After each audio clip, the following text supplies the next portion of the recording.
ግማደ መስቀሉ ወደ ኢትዮጵያ የገባበት ምናምን አሉና የኦሮሞ ባህል ወሰዱና ደመራው የኦሮሞ ነው።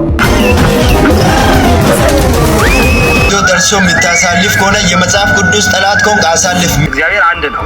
አንድ አምላክ ነው ያለው የሚመለከው። ስለረዳሽኝ እመቤቴ አወድ ሰበርና አዲስ በሆነ መረጃ ተመልሼ መጣሁ።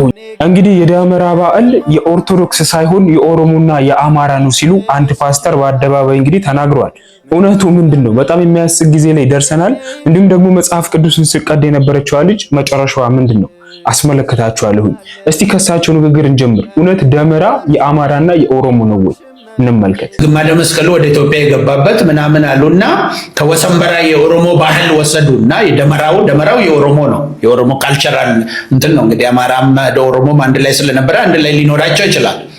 ግን እስከ ቅርብ ጊዜ እኔ የማውቀው ወሰንበራ ማለት ይሄ ደምሮ ማቃጠል እንጨቱን ያ ነው። ያንን ወስደው ዋጁት ማለት ነው በጴንጤ አነጋገር። በኦርቶዶክስ አነጋገር ደግሞ ክርስትና አነሱት ወይ ማጠመቁት እንበል። ወስደው የራሳቸው አድርገውት አዋህደው እየቀጠሉ ነው። መስቀል በዓልን ስትመለከት መጽሐፍ ቅዱሳዊ አይደለም ብሎ በዚህ አሁን ባልኩ በአፈ ታሪክ የመጣ ነው። እንደዚህ ተፈጠረ በሆነ ጊዜ ተብሎ ከንግስት እሌኒ ኢትዮጵያ ዜጋ አይደለችም፣ ጣሊያናዊ ነች ወይም ሮም እንትን ናት፣ ቄሳር እንትን የነበረ ንጉስ እናት ነች፣ እሷ ነች ያገኘችው ምናምን ተባለና በዛ አይነት ሁኔታ ይሄ ነገር ወደኛ ደግሞ ተሻግሮ መጣ። ይሄኛውንም እኮ አይቃወሙም። አሁን እንደዚህ ሆነ ብለው ጣዖት ነው ብሎ ይሄን ተቃውሞ አውቁ የኦርቶዶክስ ነው ተብሎ ነው። ፕሮቴስታንት ቢሄድ ደግሞ ለምን ሄድክ የሚለውም ሰው የለም። ለምሳሌ እኔ መስቀል ሄዳለሁ፣ ጥምቀት አንዳንድ ጊዜ ሄዳለሁ ለማየትም ለልጄም ለማሳየት አንዳንድ ጊዜ ኢትዮጵያን ካልቸር ምን እንደሚመስል። እኔ ፕሮቴስታንት ጋር ብዙ ሙግት በመስቀል ሰምቼ አውቃለሁ። በቤተ ክርስቲያን ውስጥ በተለይ ከጉራጌ አካባቢ የመጡ ልጆች ወይም አብዛኛው ደቡብ አካባቢ መስቀል በጣም ካልቸራል ባህል ነው እና ክርስቲያን ሲሆኑ በዛን ጊዜ አገር ቤት ይገባሉ እንደምታውቀውና ቤተ ክርስቲያን ውስጥ በጣም ይወቀሳሉ አልተዋችሁም በሚል እኔ በደምብ ቸርች ውስጥ ሰምቻለሁ። እና በእንደዚህ ኮንፍሊክት ውስጥ ገብተው ከቸርች የራቁ የጉራጌ ተወላጆችን አስታውሳለሁ። ለምን ይተዋሉ? አንድ ጓደኛዬ ምን መልስ ሰጠ፣ እንዴት ትሄዳለህ ትተሃል አይነት ነገር ይሄ መስቀል እንዴት ትሄዳለህ ሲባል ወንጌል የምሰብክበት አጋጣሚ ነው፣ ቤተሰብ ተሰብስቦ ማገኘው በዛ አጋጣሚ ነው፣ ስለዚህ ወንጌል የምሰብክ ነው አለ እና በጣም ሬዚስት አድርጎ ተጣልቶ ከዛ ቤተክርስቲያን ሲወጣ አስታውሳለሁ። ልጁ ማለት ነው ባህልን ተው እየተባለ እና እንደዚህ ድርጊቶች ይደረጋል ባለማወቅ። በዚሁ ላይ እንድመልስልኝ የምፈልገው ወንጌላውያን ጋር በዓላት የኢሬቻን በዓላትን የምናከብራቸው በዓላቶች አሉ። ከኦርቶዶክስ ጋር የምንጋራቸው ፋሲካ፣ ከዛ ገና፣ ከዛ ውጪ ዘመን መለወጫ፣ ሌሎች በዓላት የኦርቶዶክስ ጋር ስትሄድ ቅድም እንዳልከው ህዝቡ የወቆም ማይቆም የትኛውንም በዓል ከነሱ ከሚያምኑበት ኮንቴክስት ከመጽሐፍ ቅዱስ ወይም ከኦርቶዶክስ ካልቸር ለመዋጀት ይሞክራሉ። ወይ በሉ ለምሳሌ በየሰፈሩ ህፃናት ይጨፍራሉ።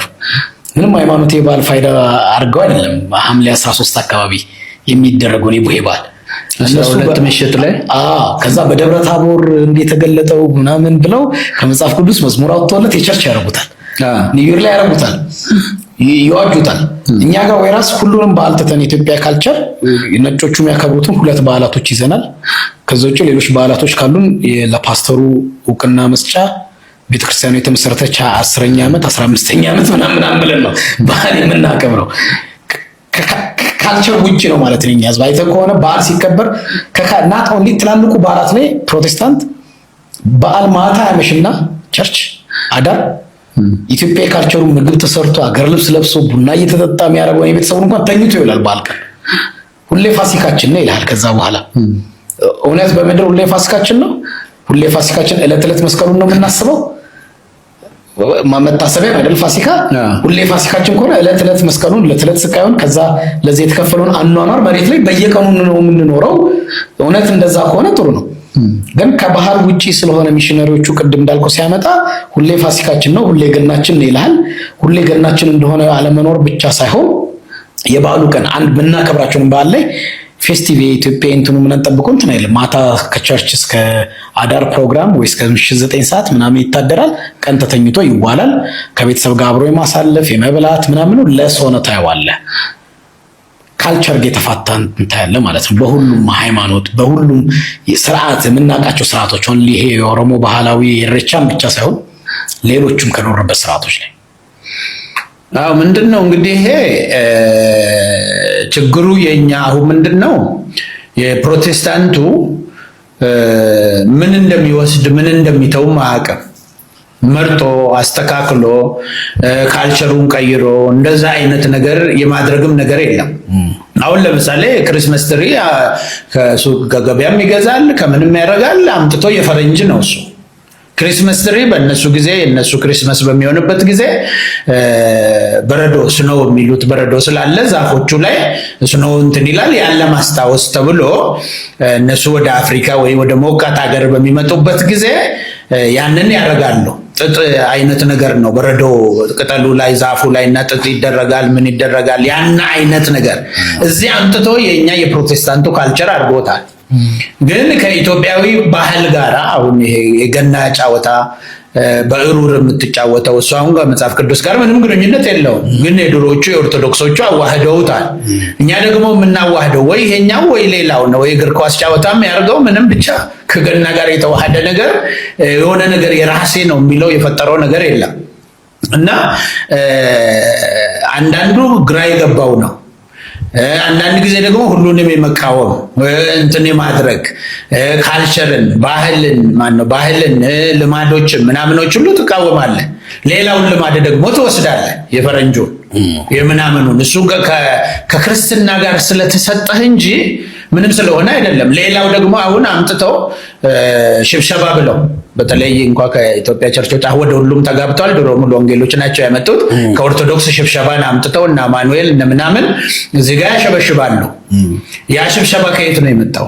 የቸርች የኦርቶዶክስ ቸርች ካልቸር ነው። ያሬዳዊ እንትን ነው። ያሬዳዊ ብቻ አይደለም የአማራም ካልቸር የነበረ ነው እሱ። ያሬዳዊም ይሁን እሱ ችግር የለው። ከዛ ቪዲዮን እንደተመለከታችሁት ነውና አሁን ሲጀመር ከአንድ ጴንጤ ምን አይነት ታሪክ እውነት ስለ ታሪክ ያውቃሉና ነው በዚህ ደረጃ ልክ ስለ ቤተክርስቲያን ቁጭ ብለው በቃ እኔ ወቅ ይመስል በዚህ ደረጃ ልክ ስለ ቤተክርስቲያን አንድ ላይ ይወያያሉና ታሪካዊ ነገር እንኳን የላቸውም። አሁን ፕሮቴስታንት በተመለከቱት ምንም ታሪካዊ ነገር የለም። የሆነ ክፍለ ዘመን ላይ የተከሰተ ነገር ነውና እንግዲህ ቤተክርስቲያን የምታከብራቸው በዓላቶች ሲቃወም ነበር። መስቀል የኦሮሞ ነው አለ። ከዛ ውጪ ጥምቀትም ቢሆን እንደዚህ ካልቸር እንጂ ሃይማኖት ባህል አይደለም እያሉ ሲያላግጡ ነበር ለሁለት ቁጭ ብለውና ገናንና ትንሳኤን ግን እንቀበላለን አሉ። አሁን እዚህ ጋር እንግዲህ በጣም የሚገርመው ነገር ገና ቤተክርስቲያን በምታከብርበት ቀን ጠብቀው ያከብራሉና ያ ክርስቶስ የተወለደበት ቀን እንደሆነ ማን ነገራቸው? እሱ ነው የሁላችንም ጥያቄ ሊሆን የሚገባውና ጥምቀትን ካልቸር ወይ ባህላዊ ነው እያሉ አልፈው ሁሉንም ነገር እንደዛ አልፈው ገናንና ትንሳኤን ግን እንቀበላለን አሉ። ቤተክርስቲያን በምታከብርበት ቀን ቁጭ ብለው እነሱ ያከብራሉ፣ ጾሙን እንኳን ሳይጾሙ ማለት ነው። ስለዚህ ያን ሁሉ ቤተክርስቲያን ተሳስታለች ብለው ይመጡና ገና ላይና ትንሳኤ ላይ ግን ትክክል ነች እያሉ አብረው ያከብራሉና ክርስቶስ የተወለደበትን ቀን የትንሳኤውን ቀን ማን ነገራችሁ? እንዴት ቀምራችሁ ደረሳችሁበት? ስለዚህ በዚህ ቀን የምታምኑ ከሆነ አሁንም ቢሆን ቀኑን፣ ሰዓቱን፣ ደቂቃውን ሁሉንም ነገር ለክታ የሰጠቻችሁ የቤተክርስቲያን ሊቃውንት ቤተክርስቲያንን መከተል ነው እንጂ ያለባችሁ ቤተክርስቲያን ይሄን ተሳስታለች፣ ይሄን ትክክል ነች፣ ባህላዊ ነው ምን በጣም የሚያሳፍር ውይይት ነው ያደረጉትና እንጃ ብቻ ሲጀመር ከፕሮቴስታንት ምንም አይነት ታሪካዊ ማረጋገጫ የሚጠበቅ አይደለም። ስለ ታሪክ ቤተክርስቲያን ብቻ ነው የምታውቀውና በጣም የሚያሳፍር ትልቅ ሆነው የህፃን ወሬ ነው የሚያወሩትና ብቻ እግዚአብሔር አምላክ ልቦና ይስጠን። እስቲ መጽሐፍ ቅዱስ የተቀደደበትን ቪዲዮ ላስመልክታችሁ። ስለምናችሁ በጌታችሁ ይዣሉ። ይህ ቪዲዮ ደርሶ የምታሳልፍ ከሆነ የመጽሐፍ ቅዱስ ጠላት ከሆንክ አሳልፍ። ምንም አላወራም ካንተ ጋር። ይህ ቪዲዮ ደርሶ 10 ጊዜ ሼር ኮፕሊንግ አድርጉ። ለሷ ይድረስ ይህ ቪዲዮ። ስለምናችሁ በጌታችሁ ይዣሉ። 10 ጊዜ ሼር ኮፕሊንግ አድርጉ። አንቺ እኛ ያ አንቺን ባናይም እኛ ባናይም አንድ ጌታ የኛ እያየሽ እኮ ነው። ገብቶሻል? አንቺ ከኛ ጋር የምትጠብቂው ግን ይሄ ጌታ እያየሽ እኮ ነው። ስለምናችሁ ይሄ ቪዲዮ ለሷ አድርሱ። በዚህ እጅሽ ሄደን እንደዚህ የምታደርጊው ምንም አናውራም። ለአንቺ ጌታ ይስጥሽ። አንቺ በቃ ምንም አናውራም። ይሄ ቪዲዮ ደርሶ ሼር ኮፕሊንግ ማታደርግ ሆነ የመጽሐፍ ቅዱስ ጠላት ከሆንክ አሳልፍ። ምንም አላውራም። ፎሎ ላይክ ፈልጌ አይደለም የመጣሁት። አንቺ ግን እንደዚህ የምታደርጊው ለፎሎ እና ለላይክ ብለሽ አይደል?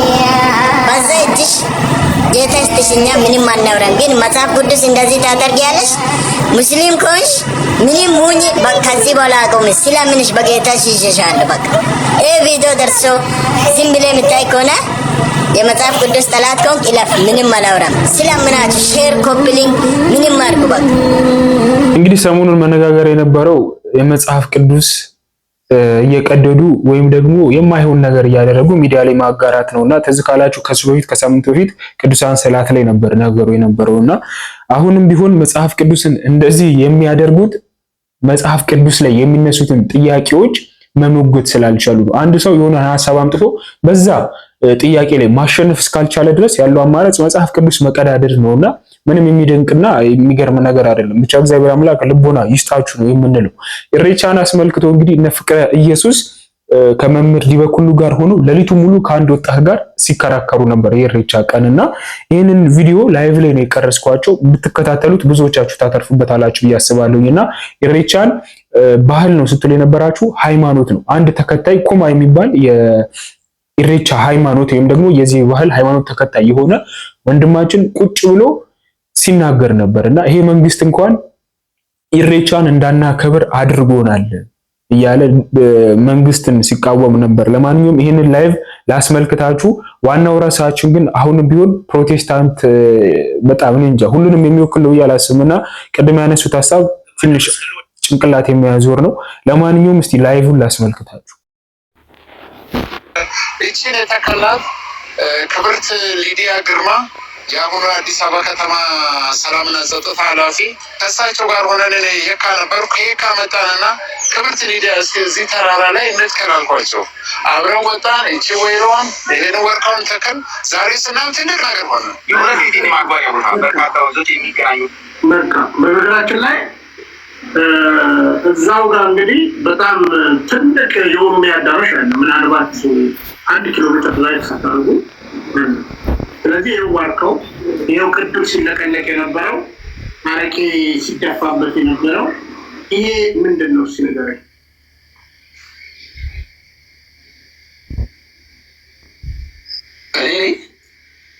ይኸው ጨረስኩ።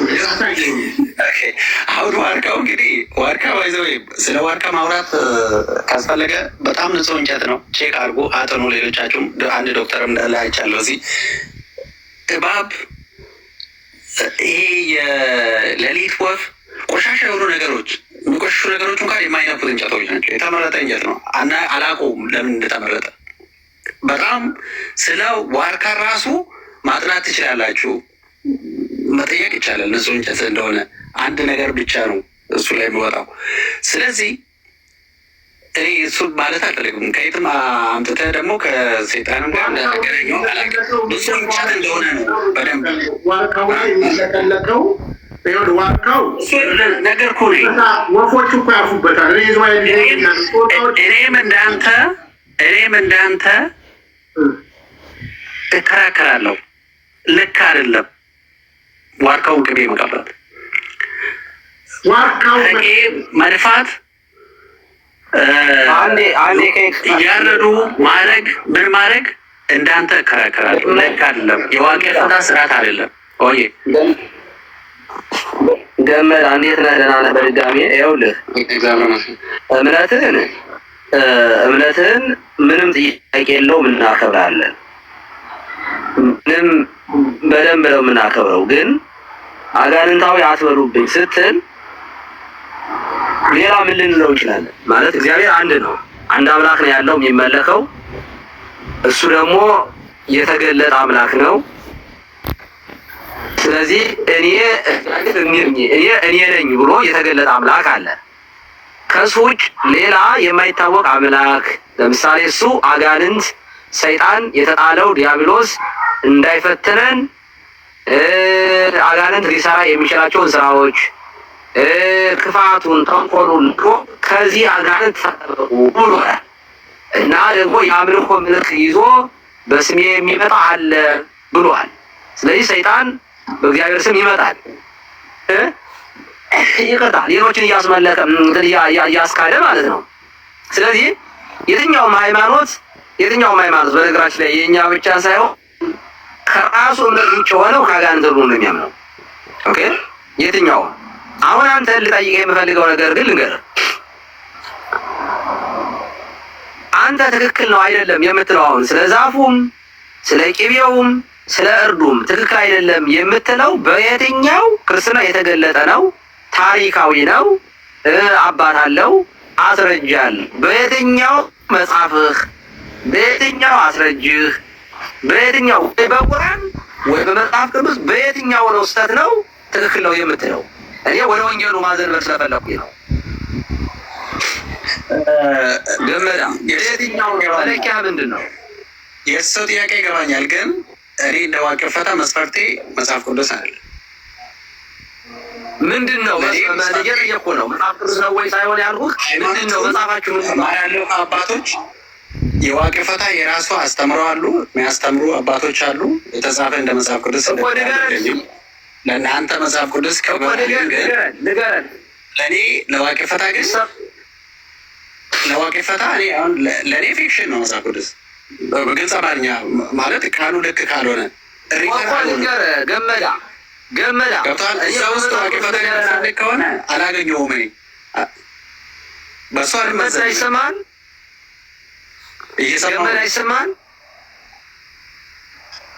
በመጽሐፍ ቅዱስ ንገረን፣ በቁርአን ንገረን አላልኩም። በአንተ በየትኛው ማስረጃ ነው ትክክል አይደለም የት ነው የምትልበት መጽሐፍ ምንድን ነው ያልኩህ? የአንተ የራስህ እምነት ይሄ ትክክል ነው ይሄ አይደለም የምትልበት ምን አይነት መጽሐፍ ነው?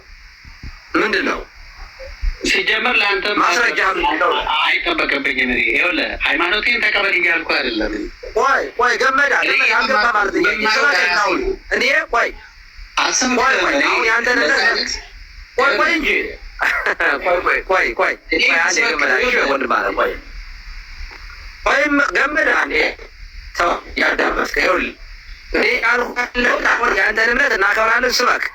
አሁን እምነቴ እንደዚህ ነው፣ እምነቴ ትክክለኛው የኔ እምነት ነው ማለት ነው አይደለ? ኦኬ ንገረን እና እንከተልህ እና ጥቅስ እየጠቀስክ እውነተኛው ፈጣሪ የኛ ፈጣሪ ነው፣ እውነተኛው አምላክ የኛ አምላክ ነው ብለህ ንገረኝ እስኪ አሁን ንገረኝ። እና ምክንያቱም እምነተኛው ማስፋፋት አለብህ አይደለም? ልክም እንዴ ማስፋፋት እኮ አለበት። ሰው አምኖ መከተል አለበት። የአንተን እምነት የማያምን ሰው ሁሉ ተሳስቷል፣ ይኮነናል ብለህ ነው የምታምነው አይደለ? ኦኬ እንዳንኮነን ንገረን፣ ስበከን እስኪ። ይኸውልህ እኔ ዋቅር ፈታ ስለሆንክ ትድናለህ ወይ ገነት ትገባለህ ብዬ የማምን ሰው አይደለም። በምትሰራው ስራ ነው የምትለካው። ስበከኝ ነው ያልኩህ። ስበከኝ በቃ ስበከኝ ነው ያልኩህ። ምንድን ነው ጥቅሙ መከተሉ? እንዳልሰማ ዋቅር ፈታ ይኸውልህ እሺ ገመዳ እየሰማኝ እሺ ይኸውልህ አንዴ ልናገር። ኦኬ እስበክ። እሺ እኔ እፈልጋለሁኝ አሁን ኢሬቻን የአንተን እምነት መከተል እፈልጋለሁ። ምንድን ነው ጥቅሙ? ምንድን ነው መጣ ወደ እናንተ ምንድን ነው የእናንተን እምነት መከተሉ? ምንድን ነው ጥቅሙ? ጥቅሙን ንገረኝ። ይኸውልህ ዋቅር ፈታ ስለሆንክ የተለየ የምታገኘው ጥቅም የለም። ምክንያቱም እኔ ዋቅር ፈታ የሚሆነው ይኸውልህ ለራሴ ስል ነው።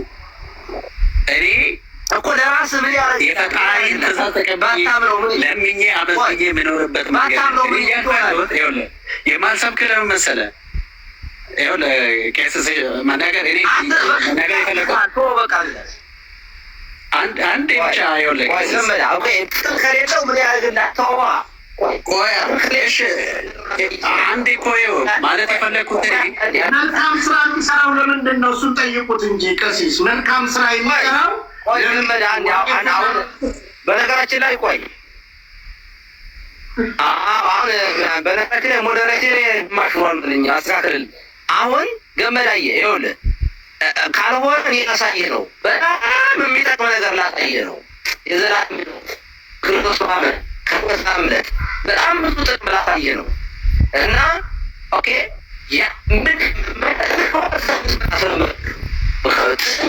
እውነትም እንደው ባዶ ቅቤ እየጠጣ ራሱ ስራ ይሆናል። አሁን ጥቅም በቃ ስንታዊ ነው ማለት ነው። ውጣ ከዚያ ጥቅም ካሁን ንገረኝ ነው እያልኩ ያለሁት። ጥቅም ንገረኝ። ጥቅም ከሌለው ግን ጥቅም ያለው ነገር ያሳይሃል። በክርስቶስ የሚያምን የዘላለም ሕይወት የለም። በእርሱ የሚያምን የዘላለም ሕይወት አለው። በክርስቶስ የማያምን ግን በክርስቶስ ባለማመኑ ምክንያት አሁኑ ተፈርዶበታል ይላል መጽሐፍ። ፖለቲካ ተቀብሮ የሚቀር ነገር ነው። ተባል ይኸው በእኛ ኢህአዴግ ስርዓት የደርግ ስርዓት ወድቋል። የንጉሥ ስርዓት ወድቋል። የንጉሥ ላይ እንኳን ደረሱበት። ምን ፍቅረ ኢየሱስ ባይሆን እንዴት ነው ፍቅረ ኢየሱስ ወልደ ነበር በጃንሆይ ጊዜ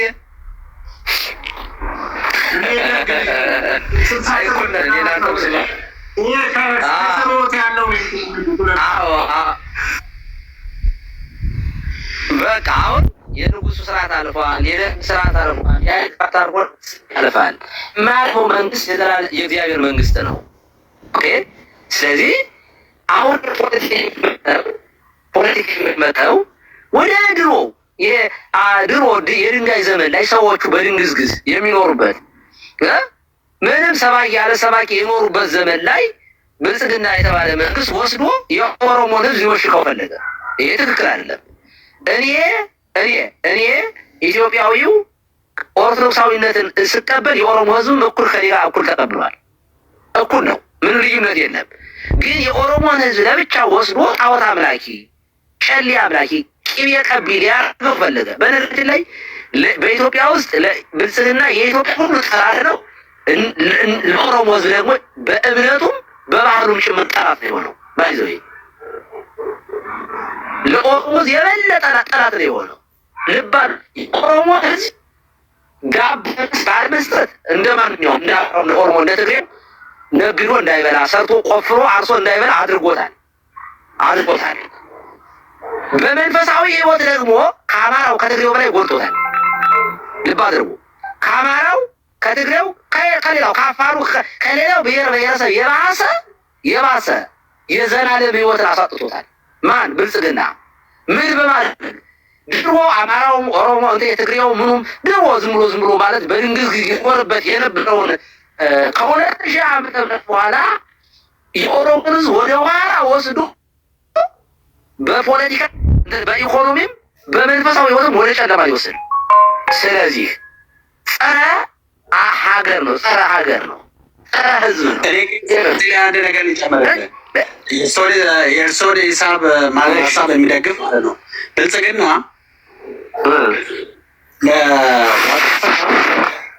ድጋፍ ሳይሆን ችግር ነው የሆነው። ልንገርህ በትክክል አንደኛ በተለይ 7 ዓመት ውስጥ ቢያንስ 2-3 በትክክል ወጥተን እንዳናመልክ ሁሉ ተደርገናል፣ ተከልክለናል። አሁን የመንግስት ደጋፊ ወረቀት እየተሰጠ ምናምን እያሳለፈ በጣም አስቸጋሪ ነው። ልንገርህ እኔ አመቺ አይደለም። እኔ መንግስትን እየደገፍኩም እየተቃወምኩም አይደለም። እዚህም ደግሞ ከመንግስት ጋርም የሚገናኝ አይደለም። እኔ 10 ምናምን ዓመት ስል ከብልጽግና ጋር የሚገናኝ አይደለም። በራሴ በኔ እድሜው እንኳን አቅሜ ደርሶ ትራንስፖርት ዛሬ 10 ዓመት አዲስ አበባ መጥተህ ነበር እንዴ? ፊንፊኔ ነበርክ እንዴ? ዛሬ 10 ዓመት ምንም አላደረገልንም ብለህ ለክህደት ጥሩ እኮ አይደለም።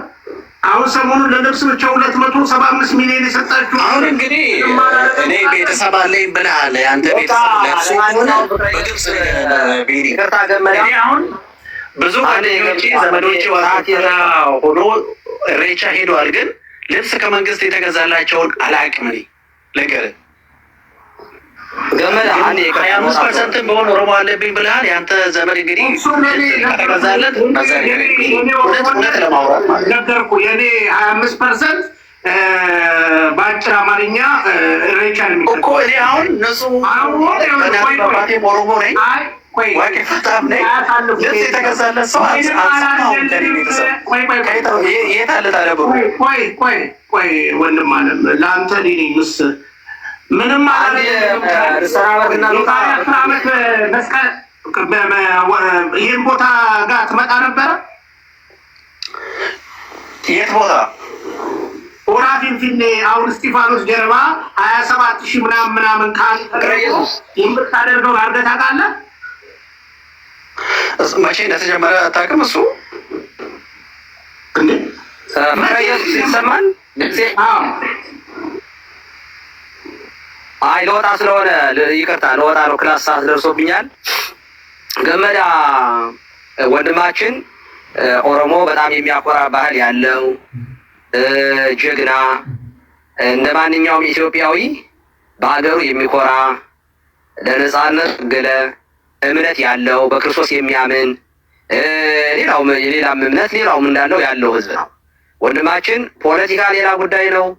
ይሄ ሬቻ ምናምን ዋቄፈና ምናምን የሚባል እምነት የለም። ስለዚህ ወንድማችን በህይወት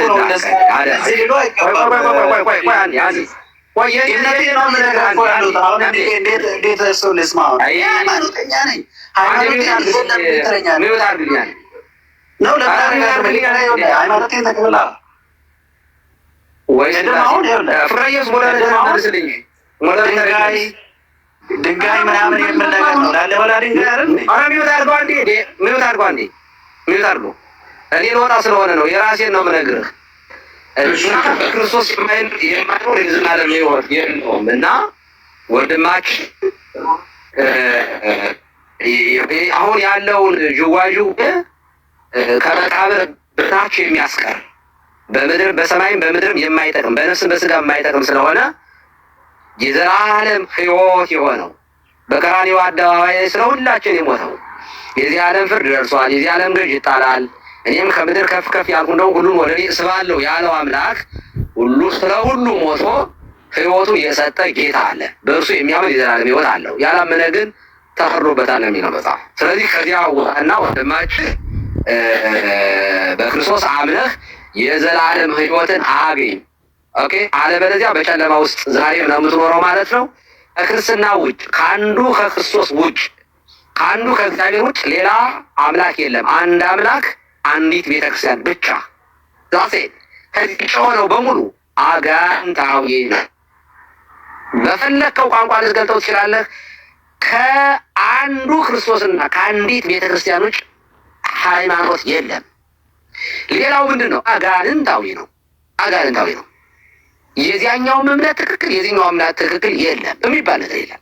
የለም ሁለት አምላክ ተዳብሎ የሚመለክ የለም። አንድ አምላክ፣ አንዲት ቤተክርስቲያን አለች። በዚች ቤተክርስቲያን አንድ አካል፣ አንድ ራስ፣ እርሱም ክርስቶስ ነው ራሱ። አካሉ ቤተክርስቲያን ናት። ከዚህ ውጭ ከኖህ መርከብ ውጭ የነበሩ ሰዎች ነፍሳት በሙሉ ፍጥረት ሁሉ እንደጠፋ በመርከቧ ውስጥ ያሉትን መዳን ሁሉ በመርከቧ ቤተክርስቲያን ያልተጠለለ ወደ መርከቧ ያልገባ ሰው የዘላለም ሕይወት የለውም። ስለዚህ ወንድማችን ገመዳ በዚህ ክልል ቋንቋ፣ ብሔር፣ ባህር፣ ጠረፍ፣ ምድር እንኳን የማይገድበው ሰማያዊ በሁሉም ቦታ ያለውን አምላክ የምናመልክበትን ኦርቶዶክሳዊነትን እንድትቀበልና ከቂቤ መለቅለቅ፣ ከጨሌ ማምለክ፣ ከቂቤ መቀባት፣ ከከብትና በግ ፍየል ማረድ ወጣችሁ የተፈረደው ክርስቶስን ስጋውን የበጉን ስጋ በልታችሁ ደሙን ጠጣችሁ የዘላለም ሕይወትን አግኙ። ምድሩ ወደ ክላሴ ልግባ። አመሰግናለሁ። ፍቅረ ኢየሱስ ቴንኪዩ። ሞዴሬተር መልስ። ሞዴሬተር ማን ያነሳ? ቃሉ ተሰማል። ማንም መልስ። የለኝም አይቻልም። መልስ። በፍጹም መልስ። ይኸው ምንም በመጨረሻም እንግዲህ ላይቭን ፕሮግራም እንደተከታተላችሁት ነው። አሁንም ቢሆን ኢሬቻ ያከበራችሁ ኦርቶዶክሳውያን ካላችሁ ንስሐ እንድትገቡ ነው ዋናው መልእክታችን። ከዛ ውጭ ደግሞ ቀጣይ ዓመት ቢያንስ ሲመጣ በዚህ በዓል ላይ አትገኙ፣ ይሄ የሃይማኖታዊ ባህል ነው ብለን ተናግረናልና ይሄ ወጣት እንግዲህ የዋቄፈና ሃይማኖት ተከታይ ነው። ኢሬቻንም ያከብራልና እንዲህም እየወቀሰ ነው ያለው እንዳናመልክ መንግስት እየከለከለ ነው እያለ ነው ያለውና ስለዚህ በሰው ሃይማኖት ላይ አትገኙ። የሄዳችሁ ካላችሁ ንስሐ ገብታችሁ ወደ ቤተ መቅደስ ግቡ ነው። ንስሐ ሳገቡ መግባት አይቻልም። ለማንኛውም ለዛሬ ያዘጋጀሁት መረጃ ይሄንን ይመስላል። ቀጣይ አዲስ መረጃ እስካገኛችሁ ድረስ ቸርነት እመቤቴ አወድስሻለሁ ምስጋናሽን ይዤ ጠዋት ማታ ፊትሽ ቆማለሁ።